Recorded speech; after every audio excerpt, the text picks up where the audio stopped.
एक नाम, एक चेहरा जिसने हमारी देश की तस्वीर बदल दी। लेकिन क्या वो तस्वीर उतनी साफ है जितनी हमें लगती है? क्या वो हीरो था या उसकी कहानी में कुछ अंधेरा पर्दे छुपे हैं? क्या वो देश को जोड़ना चाहता था या उसकी फैसले ने भारत को टुकड़ों में बांध दिया? आज हम एक ऐसी सवाल का जवाब ढूंढेंगे जो शायद आपको सोचने पर मजबूर कर देगा। महात्मा गांधी, क्या वो सच में महात्मा थे, भारत को बना सकते थे या उसके विनाश का कारण बन सकते थे? जब हम महात्मा गांधी के नाम सुनते हैं तो एक तस्वीर उभरती है, अहिंसा की, सत्याग्रह की, देशभक्ति की। उन्हें फादर ऑफ द नेशन कहा गया, लेकिन हर चमकती चीज सोना नहीं होती और हर बड़े नेता की कहानी में कुछ ऐसे पन्ने होते हैं जिन पर धूल जमी होती है। आज हम उस धूल को हटाएंगे और कुछ मुश्किल सवालों का सामना करेंगे। हम उनकी जिंदगी के कुछ ऐसे पहलू को देखेंगे जिन पर शायद कम बात होती है, और फिर आप डिसाइड कीजिए, क्या गांधी जी वो थे जिनके बारे में हमने किताब में पढ़ा या उनका एक और रूप भी? पहले बात करते हैं उनकी जिसके लिए वो दुनिया भर में जाने जाते हैं, अहिंसा और सत्याग्रह। अंग्रेज हुकूमत के खिलाफ बिना हथियार उठाए लाखों लोगों को एक साथ लाना ये कोई मामूली बात नहीं थी। उन्होंने दिखाया कि असली ताकत बंदूक में नहीं बल्कि एकता और सच्चाई में होती थी। चंपारण से लेकर क्विट इंडिया मूवमेंट तक उनकी नेतृत्व ने आजादी की आग को हर दिल में जलाया। उन्होंने गरीबों, दलितों और हर तबके के लोग को आजादी दी। स्वदेशी और ग्राम स्वराज का उनका विजन सिर्फ राजनीतिक आजादी नहीं थी बल्कि एक आर्थिक और सामाजिक क्रांति थी। वो चाहते थे कि भारत अपने पैरों पर खड़ा हो, अपनी संस्कृति को अपनाए। उनकी सिंप्लिसिटी, उनकी सादगी भरा जीवन, ये सब उनकी ताकत थी। लाखों लोग उनकी तरफ देखते थे, उनकी बात सुनते थे। तो सवाल है, क्या ये सब एक एविल इंसान कर सकता है? लेकिन हर बड़े कथा में कुछ ऐसे मोड़ आते हैं जहाँ सवाल उठते हैं। गांधी जी भी इससे अलग नहीं है। उनकी कुछ नीतियां और फैसले आज भी बहस का मुद्दा है। सबसे बड़ा सवाल उठता है पार्टीशन पर। जब देश दो हिस्सों में बटा तो लाखों लोगों को अपनी जान गंवानी पड़ी। क्या गांधी जी इसे रोक सकते थे?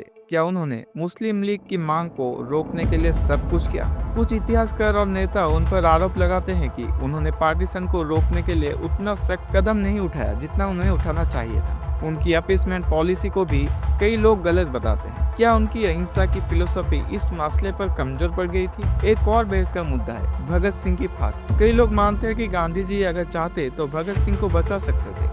उन्होंने अपनी अहिंसा की वजह से या किसी और कारण से इस मामले में पूरी तरह से हस्तक्षेप नहीं किया। क्या ये एक नेता की जिम्मेदारी से पीछे हटना था या उनकी फिलोसफी का एक अनिवार्य परिणाम? और फिर दलित मुद्दा। अंबेडकर और गांधी जी के बीच दलितों के अधिकारों को लेकर गहरा मतभेद था। क्या गांधी जी ने दलितों की आवाज को पूरी तरह से समझा था या उनका अप्रोच पुराने विचारों से प्रभावित था? यह भी एक गंभीर सवाल है, लेकिन किसी भी बड़े नेता को उसके समय के संदर्भ में देखना जरूरी है। पार्टीशन एक बहुत कॉम्प्लेक्स सिचुएशन थी। सिर्फ गांधी जी नहीं, नेहरू और पटेल जैसे बड़े नेता भी इसकी गहराई को समझ रहे थे। उस समय की राजनीति, कम्युनल टेंशन और ब्रिटिशर की डिवाइड एंड रूल पॉलिसी, इन सब का बड़ा हाथ था। गांधी जी ने अपनी पूरी जिंदगी कम्युनल हार्मोनी के लिए लगा दी। उन्होंने हिंदू मुस्लिम एकता के लिए व्रत रखे, अपनी जान तक दांव पर लगा दी। क्या यह सब एक एविल इंसान कर सकता है या वो बस एक मुश्किल दौर के नेता जिनके पास सब प्रॉब्लम का फुल प्रूफ सॉल्यूशन नहीं था? और भगत सिंह की मामला, गांधी जी अपनी अहिंसा की फिलोसफी पर अटल थे।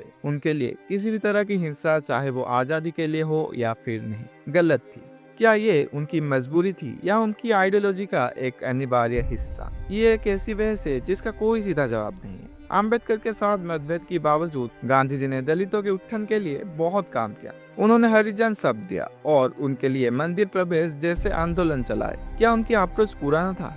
शायद, लेकिन क्या उनकी नीयत गलत थी? यह कहना मुश्किल है। मुश्किल क्या, ये नहीं थी। तो अब आते हैं सबसे बड़ा सवाल पर, क्या महात्मा गांधी ने भारत को बर्बाद किया या कर सकते थे? अगर हम उनकी लेगेसी को देखें तो आजादी की फाउंडेशन उन्हीं की कंधों पर रखी गई थी। उनकी अहिंसा की पॉलिसी ने हमें दुनिया में एक अलग पहचान दी। लेकिन उनका कुछ फैसला और उनकी कुछ फिलोसफी पर उठने वाले सवाल भी अपनी जगह सही है। क्या उनकी सोच आज के भारत के लिए रिलेवेंट है? गांधी जी की लेगेसी कॉम्प्लेक्स है। वो कोई फरिश्ता नहीं थे, ना कोई शैतान। वो एक इंसान थे जिनके पास अपनी कमियां और अपनी खूबियां थी। उन्होंने अपने समय में अपनी समझ के हिसाब से सबसे अच्छा करने की कोशिश की। भारत एक डाइवर्स और कॉम्प्लेक्स देश है। कोई एक नेता, कोई एक फिलोसफी इसको बना या बिगड़ नहीं सकता। उन्होंने भारत की आत्मा को एक नया रूप दिया, एक नया मार्ग दिखाया। उनकी सोच ने लाखों लोगों को प्रेरित किया, लेकिन हर नेता की तरह उनके भी ऐसे पहलू थे जिन पर बहस हो सकती है। तो क्या महात्मा गांधी गुड थे या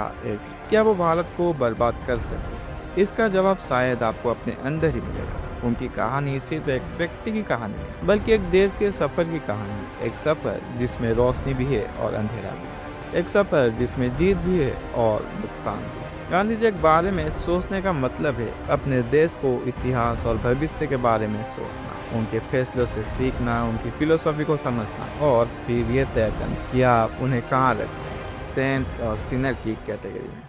आपके क्या विचार है? कमेंट सेक्शन में जरूर बताएं। क्या गांधी जी सच में महात्मा थे या उनकी लेगेसी में कुछ ऐसे पहलू हैं जिन पर हमें गौर करना चाहिए? इस वीडियो को लाइक करें, शेयर करें और हमारे चैनल को सब्सक्राइब करें और ऐसे ही और गहरी विश्वास पर बात करने के लिए धन्यवाद।